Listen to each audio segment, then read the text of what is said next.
Դեպ ես կուզենայի անդրադառնալ նաև մեր որոշ նախկին քաղաքական եւ ռազմաքաղաքական գործիչների, մասնավորապես Սամվել Բաբայանի վարքի վրա ես ճիշտ ասած զարմանում եմ,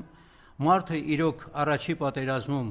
մեր խորհրդանիշներից մեկն է եղել, եթե ոչ առաջինը։ Ես ինքս Սամվել Բաբայանի հրամանատարության տակ կռվել եմ, հայրենիք եմ պաշտպանել, եղել եմ Ստեփանակերտի ինքնապաշտպանության 6-րդ գոտի հրամանատարը։ Բայց ինձ համար զարմանալի է Սամվել Բաբայանի քաղաքական այդ նկրտումները, մոտեցումները, ինչ է նշանակում մարդը տեղափոխվելով Հայաստանի Հանրապետություն, ստեղծել է մի կուսակցություն, ոչ մի